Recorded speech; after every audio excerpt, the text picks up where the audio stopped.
इस वीडियो में हम लोग रेना मारिया रिल्के का लिखा हुआ पोएम द बॉय को लाइन बाय लाइन एनालिसिस करेंगे, उसका थीम्स जानेंगे और क्रिटिकल एप्रिसिएशन भी समझते हुए चलेंगे।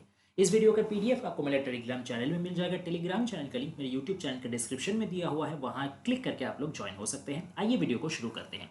सबसे पहले समझ लेते हैं, रेना मारिया रिल्के एक ऑस्ट्रियन पोएट थे। जर्मन भाषा में ओरिजिनली ये अपने पोएम्स लिखा करते थे और एट प्रेजेंट जो टेक्स्ट आप सामने देख पा रहे हैं वो एक इंग्लिश ट्रांसलेशन है जिसको ट्रांसलेट किया है जेसी लेमन ने। ठीक है, तो बेसिकली इस पोएम में दिखाया गया है कि कैसे एक यंग बॉय, ठीक है, वो अपना फैंटेसी का वर्ल्ड में चल जाता है, वो अपना इमेजिनेशन का वर्ल्ड में चल जाता है और वहाँ जा कर के उसका दिमाग को जो अट्रैक्ट करता है, उसका मन जो चीज़ का पीछे दौड़ता है, वही सब चीज़ लेके वो कल्पना कर रहा है। वो अपना कल्पना का दुनिया में चल गया है और वहाँ पे वो हीरो बन गया है, एक वॉरियर बन गया है। जैसे एक रूप कथा का हीरो होता है, नायक होता है, वो एडवेंचर करता है, वो घोड़ा लेके घुड़सवारी करता है और पूरा दुनिया घूम करके एक्सपीरियंस करता है और विजय हासिल करता है। यही सब चीज़ लेकर, यही सब कल्पना और फैंटेसीज को लेकर के ये पोएम लिखा गया है। ठीक है, आइए इसको शुरुआत करते हैं।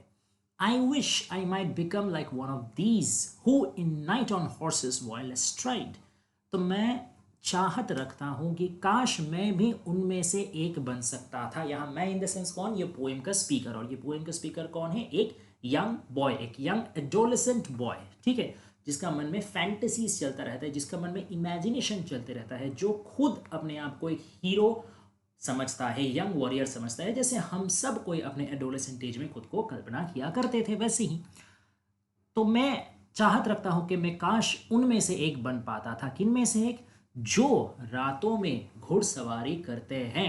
एस्ट्राइड का मतलब होता है सवारी करना, ठीक है, वाइल्ड यानी अनरेस्ट्रेंड तरीके से, ठीक है, संपूर्ण नेचुरल अनरेस्ट्रेंड तरीके से। एक बहुत ही वैलर होगा उसमें, एक बहुत ही स्पॉन्टैनिटी होगा उसमें, हीरोइक एक फिगर होगा उसमें। वैसे घुड़सवारी करते हुए रातों में जो महान, जो मतलब स्ट्रॉन्ग वॉरियर्स होते हैं, वैसे मैं भी उनमें से एक होता। With torches flaming out like loosened hair on the chase through the great swift wind ride। और जिसमें टॉर्च जलते हुए दिखाई देंगे। टॉर्च मतलब यहाँ वो बैटरी वाला टॉर्च नहीं, यहाँ टॉर्च मतलब मशाल, ठीक है। पिछले ज़मानों में जैसे नाइट्स का जो दौड़ रहा करता था, जिसमें सब लोग बढ़िया से स्टील व्हील का आर्मर पहन के रहते थे और हाथ में मशाल लिए घुमा करते थे, ठीक है। तो उसी सीन को यहाँ पे एक बार दोहराया जा रहा है, उसी सीन को यहाँ पे रेमिनिसेंट किया जा रहा है कि मशाल हाथ में लेकर के रात के अंधेरों में घुड़सवारी करते हुए, और कैसे वो मशाल, उसका सिमिली का द्वारा इसका उदाहरण किया गया है लूजन हेयर यानी खुला हुआ बालों से।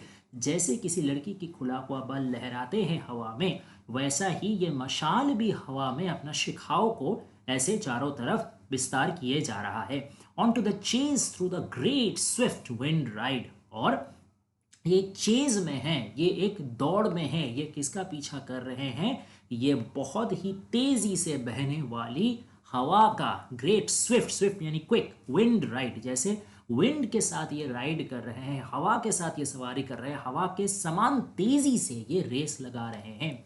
I wish to stand as on a boat and dare the sweeping storm, mighty like flag unrolled in darkness, but with helmet made of gold that shimmers restlessly। यानी मैं चाहत रखता हूं कि मैं एक नाव में खड़ा होऊंगा, एक कश्ती में खड़ा होऊंगा और हिम्मत करके रूबरू होऊंगा, फेस टू फेस होऊंगा किसका? एक स्टॉर्म का, एक बहुत ही खतरनाक भयंकर स्टॉर्म का, जो हर चीज़ को उड़ा के लेके जाए। मैं बस एक कश्ती में सवार होकर उस स्टॉर्म का अकेले फेस टू फेस करूंगा और मैं बहुत शक्तिशाली होऊंगा। ठीक जैसे जो फ्लैग रहता है, जैसे कोई झंडा इन द सेंस यहाँ आपका कि जैसे कोई वॉरियर जो होते हैं जो फाइट में जाते हैं तो वो अपना दल का, अपना प्रतीक एक झंडा लेके चलते हैं, तो वैसे ही मैं भी अपना वीरता का प्रतीक झंडा को खोल करके, जैसे हवा में झंडा लहराता है, वैसे ही मैं भी संपूर्ण अपना वीरता का साथ आगे बढ़ करके चलूंगा। अंधेरे में ही कौन चीज पहनेगी? But with helmet made of gold that shimmers restlessly. सोने से बना हुआ हेलमेट में पहन के चलूंगा, जो उस रात के अंधेरे में भी रेस्टलेसली यानी बिना रुके हुए वो चमचमाता रहेगा, शाइन करता हुआ। शिमर्स यानी स्पार्कल, ग्लिसन, चमचमाता हुआ रहेगा, चकचकाता हुआ रहेगा। And in a row Behind me in the dark 10 men that glow with helmets that are restless too. और मेरे पीछे एक लाइन में खड़े होंगे अंधेरे में 10 और आदमी जो कि मेरे ही जैसे ग्लो करते होंगे, मेरे ही जैसे शाइन करते होंगे और जिनके सिर में मेरा ही जैसा सोने का बना हुआ हेलमेट रहेगा. Now old and dull, now clear as glass they shine. कभी कभी वो हेलमेट लगेगा कि बहुत ही पुराना और बहुत ही अनइंटरेस्टिंग डिसकलर्ड, लेकिन कभी कभी वो इतना ज़्यादा क्लियर लगेगा कि जैसे ग्लास जैसा, कांच जैसा वो चकचक करेगा, कांच जैसा वो शाइन करेगा. One stands by me and blows a blast apace on his great flashing trumpet, and the sound shrieks through the vast black solitude around. मेरे बगल में एक ऐसा ही व्यक्ति खड़ा हुआ है जो कि अपने ट्रम्पेट से एक बहुत ही गहरा सुर या एक बहुत ही मतलब बढ़िया जो आह्वान है कि जैसे कोई घेरी बजाता है, जैसे कोई सायरन बजाता है, युद्ध शुरू होने से पहले जंग का ऐलान करते हुए ट्रम्पेट को बहुत ज़ोरों से बजाया जाता है. इससे एक तरीके से दूर दूर तक आवाज़ भी पहुंच जाता है कि सब कोई प्रस्तुत हो जाता है, एक सिग्नल का काम करता है. और प्लस ये जो वॉरियर हैं उनमें एक इनकरेजमेंट भी भर देता है एकदम कि चलो सब एकदम रेडी स्टेडी गो हो जाओ. एक वीरता भर देता है, एक शूरवीरता का परिवेश तैयार कर देता है. तो वैसे ही मेरे बगल में एक ट्रम्पेट को बहुत ही हिम्मत के साथ ट्रम्पेट बजा करके सब कोई को जोश से भर देगा. ब्लोज अ ब्लास्ट का मतलब है कि मतलब फूंक भरना और एक ज़बरदस्त आवाज़ निकालना ट्रम्पेट से. ग्रेट फ्लैशिंग ट्रम्पेट, देखिए यहाँ पे फ्लैशिंग का मतलब वही कि ट्रम्पेट भी जैसे फ्लैश कर रहा है, जैसे शाइन कर रहा है. And the sound श्रीक्स through the vast black solitude around. उसका जो ट्रम्पेट से जो साउंड निकल रहा वो चिल्ला रहा, श्रीक्स यानी चीखना चिल्लाना, through the vast black solitude around. चारों तरफ जो बहुत ही फैला हुआ, बहुत ही विस्तृत, वास्ट यानी वाइड स्प्रेड, काला घना जो अकेलापन है, जो साइलेंस है, जो लोनलीनेस है, जो सॉलिटैरिटी है, उस अकेलेपन को, उस खालीपन को, उस निर्जनता को चीरते हुए, चीखते चिल्लाते हुए साउंड आगे बढ़ता जा रहा है. Through which as through a wild mad dream we rest. और उसी का बीच में वो चीखते चिल्लाता हुआ स्वर जैसे ही अंधेरे को चीरते हुए आगे बढ़ रहा है, उसी साउंड के साथ साथ हम लोग भी रेस लगा के आगे बढ़ रहे हैं जैसे कि हम लोग कोई पागल क्रेजी सपने में हो. तो देखिए यहाँ बार बार क्या चीज़ एक है कि नॉर्मल ह्यूमन पर्सन्स में अननेचुरल या कहा जाए तो सुपर नेचुरल एबिलिटीज़ डाला जा रहा है. नेचुरल एजेंट्स के साथ उन लोगों का तुलना किया जा रहा है. कभी उन लोगों को हवा के साथ रेस लगाया जा रहा है, कभी उन लोगों को चमकता हुआ सूरज तो नहीं मतलब गोल्ड के साथ, लाइट के साथ तुलना किया जा रहा है, कभी वो लोग को माइटी क्रीचर के साथ तुलना किया जा रहा है, कभी वो लोग को साउंड के साथ तुलना किया जा रहा है. यानी जैसे नेचर का पास जो ताकत है, जो अकेले बहुत कोई के ऊपर भारी पड़ सकता है नेचर, वही सेम ताकत इन वॉरियर पे भी आरोप किया जा रहा है. या जो बच्चा है, जो बॉय है, वो अपना इमेजिनेशन पे सब कोई को, सब आम दिखने वाले वॉरियर को खास बना दे रहा है, मिथिकल बना दे रहा है, लेजेंडरी बना दे रहा है, सुपर ह्यूमन बना दे रहा है. जैसे सब कोई एक सुपरमैन हो, सब कोई के पास एक स्पेशल पावर हो. The houses fall behind us on their knees. Before us bend the streets, and then we gain. The great squares ill to us, and then we seize, and on our steeds rush like the roar of rain.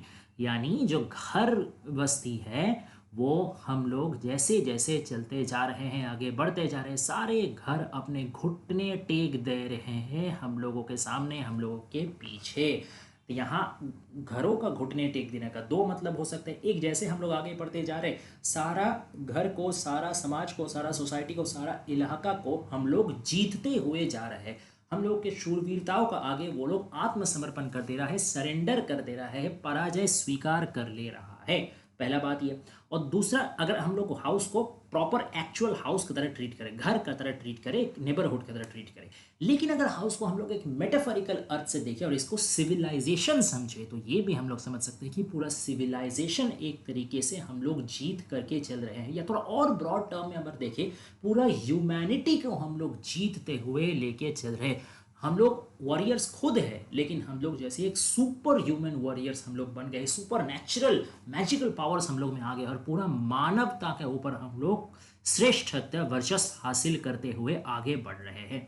Before us bend the streets and then we can, हम लोगों के सामने जो रास्ता है ना, जो रास्ते के थ्रू हम लोग चल रहे हैं, वो रास्ता भी जैसे खुद झुक करके हम लोगों के पास आत्मसमर्पण कर रहा है, और हम लोग भी रास्ता को जीतते हुए, रास्ता को क्लेम करते हुए चल रहे हैं। तो यहाँ पे रास्ता in the sense street, actual physical street भी समझाया जा सकता है कि जैसे आगे बढ़ रहा है तो रास्तों को भी कॉन्कर करते हुए चल रहा है। और रास्ता मतलब यहाँ वे ऑफ लाइफ भी आप समझ सकते हैं, पाथ ऑफ लाइफ भी आप समझ सकते हैं कि जैसे हम लोग आगे बढ़ रहे हैं, जिंदगी को जीने का तरीका को हम लोग एक एक करके अचीव करते हुए चल रहे हैं। जिंदगी का एक एक पड़ाव, एक एक माइलस्टोन, एक एक अचीवमेंट हम लोग गेन करते हुए आगे बढ़ रहे हैं। The great squares yield to us in them we seize. अब स्क्वायर्स का मतलब आपको जनरली सिटीज़ में होता है, मेट्रोपॉलिटन सिटीज़ में या बहुत बड़ा बड़ा सिटीज़ में, कि आपका एक बहुत बड़ा public square, square in the sense कि स्क्वायर लेवल का बहुत बड़ा एरिया, एम्प्टी ग्राउंड रहता है, एम्प्टी एरिया रहता है, जिसमें जनरली कोई पब्लिक गैदरिंग होता है या कोई फंक्शन वंक्शन वगैरह होता है, कल्चरल चीज़ के लिए उसको रखा जाता है। तो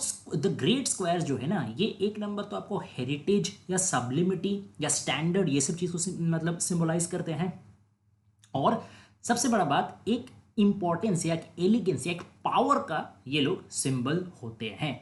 तो इतने बड़े बड़े पावर का, हेरिटेज का, कल्चर का, सब्लिमिटी का सिंबल भी हम लोग के आगे घुटने टेक दर, यानी सरेंडर, सरेंडर करते रहे, और उनको भी हम लोग कब्जा करते हुए, सीज यानी कब्जा कर लेना, कब्जा करते हुए आगे बढ़ रहे। यानी हम लोग के आगे कुछ टिक ही नहीं पा रहा, ना घर गृहस्थी टिक पा रहा, ना आदमी टिक पा रहा, ना नेचर टिक पा रहा, ना रास्ता टिक पा रहा, और ना ही बड़े बड़े पावर के सिंबल्स टिक पा रहे हैं।